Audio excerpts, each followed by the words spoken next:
बहुत सालों पहले दक्षिण भारत के कांची राज्य में एक राजा रहते थे।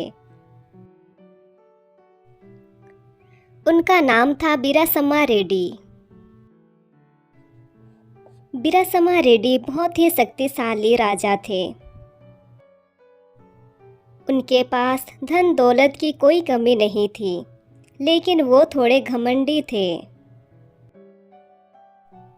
उनकी एक बेटी थी, पद्मावती। पद्मावती बहुत ही दयालु और शांत स्वभाव की थी। वो दिखने में जितनी सुंदर थी, उससे भी सुंदर पद्मावती के गुण थे। बहुत से राजा पद्मावती से विवाह करना चाहते थे। राजा बीरासम्मा रेड्डी पद्मावती के विवाह के लिए अच्छे राजा की तलाश में थे।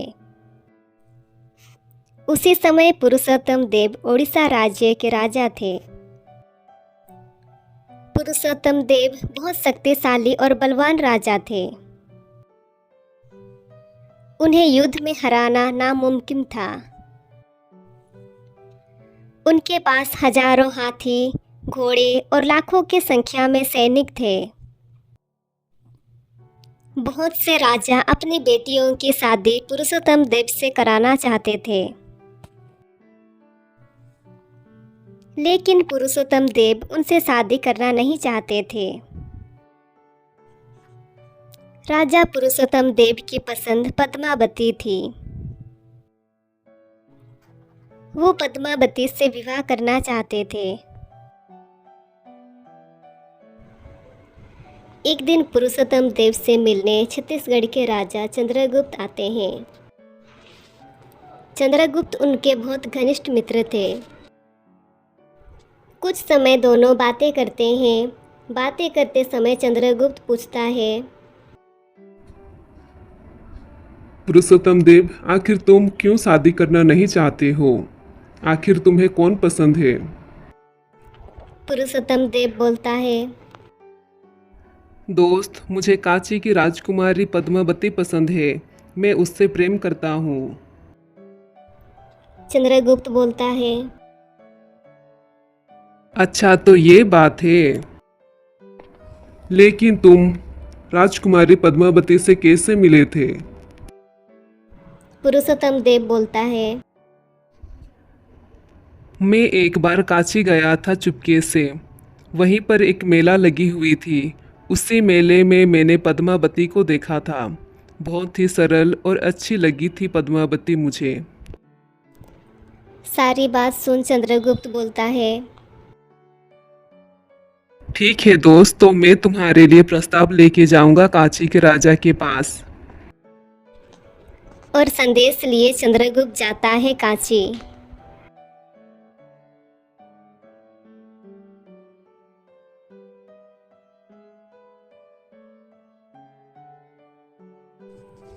कांची पहुंचते ही चंद्रगुप्त कांची के राजा को संदेश देते हैं।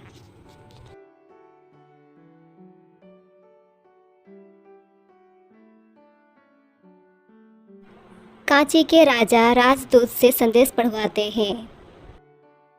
संदेश ये था कि मैं ओडिशा के राजा पुरुषोत्तम देव आपकी बेटी पद्मावती से विवाह करना चाहता हूँ।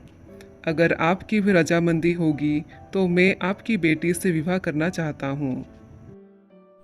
पुरुषोत्तम देव का संदेश अच्छी तरह से लिखा हुआ था, लेकिन कांची के राजा संदेश को गुस्से से पढ़ते हैं और हंसी उड़ाते हुए कहते हैं। कांची के राजा चिल्ला के बोलते हैं, राजा पुरुषोत्तम देव, उससे मैं अपनी बेटी की शादी कराऊं? पुरुषोत्तम देव की क्या औकात जो मेरी बेटी से वो शादी करे? मेरा साम्राज्य बहुत बड़ा है। मेरे पास लाखों के संख्या में सैनिक है। उसके पास क्या है? पुरुषोत्तम देव से शादी कराने से अच्छा मैं अपनी बेटी की शादी एक झाड़ूदार से करा दूं। एक झाड़ूदार से भी नीचे की औकात है पुरुषोत्तम देव की। ये सारी बातें सुन चंद्रगुप्त को बहुत गुस्सा आया। चंद्रगुप्त गुस्से से कांची के राजा को बोलता है, ओ राजा बिरासमा रेड्डी, तुम जल्द ही अपने घमंड का परिणाम पाओगे। ये बोलते हुए चंद्रगुप्त वहां से वापस लौट आया। चंद्रगुप्त वापस आते ही सारी बातें पुरुषोत्तम देव को बताता है। पुरुषोत्तम देव गुस्से से बौखलाने लगता है। पुरुषोत्तम देव युद्ध का ऐलान करता है। कांची के राजा भी युद्ध के लिए तैयार हो जाते हैं। कांची के राजा बड़ी सेना लेके आते हैं युद्ध के लिए। पुरुषोत्तम देव भी हाथी घोड़े लाखों के संख्या में सैनिक लिए चल पड़ता है कांची की ओर युद्ध के लिए।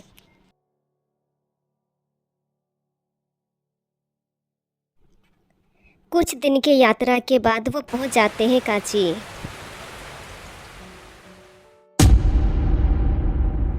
ओडिशा के राजा पुरुषोत्तम देव और कांची के राजा बिरासमा रेड्डी दोनों खड़े होते हैं आमने सामने और युद्ध शुरू हो जाती है।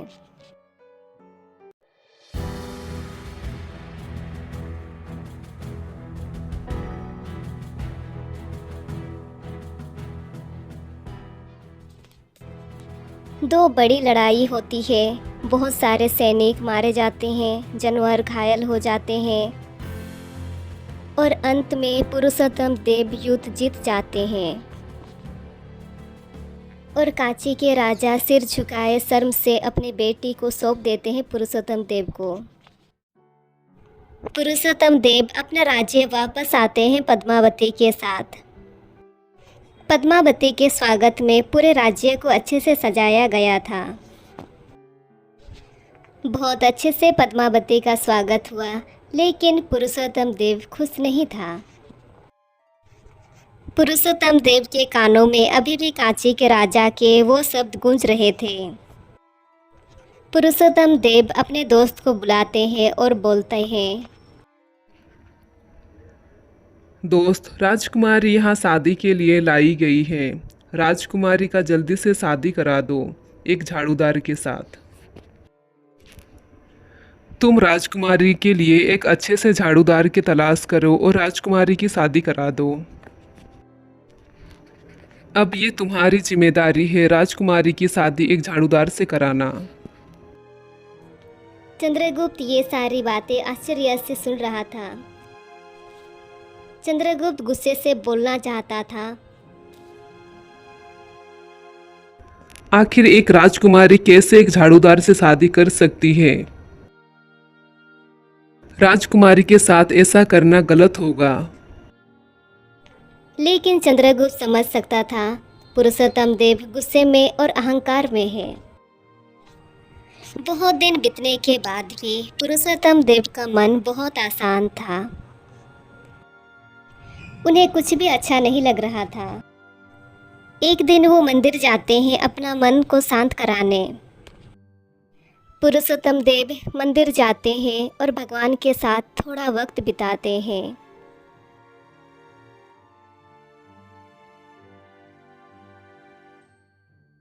और भगवान की सेवा में मंदिर के आंगन में झाड़ू लगाने लगे। ये देख चंद्रगुप्त कुछ सोचता है और वहां से चला जाता है।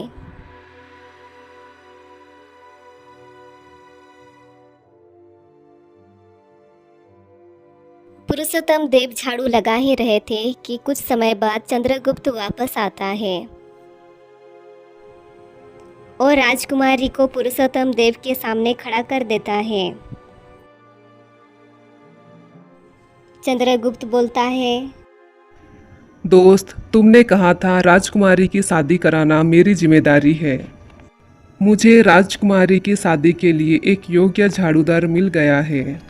पुरुषोत्तम देव ये सुनकर पूछता है, कौन है वो झाड़ूदार?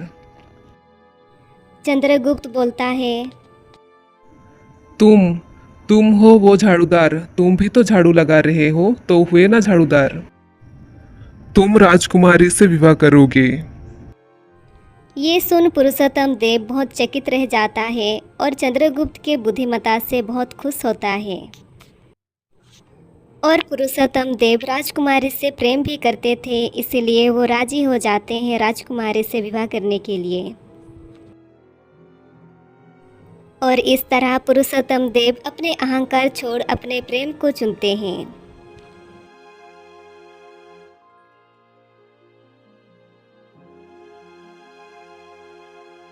पुरुषोत्तम देव चंद्रगुप्त को धन्यवाद बोलते हैं और अपने दोस्ती पर नाज करते हैं।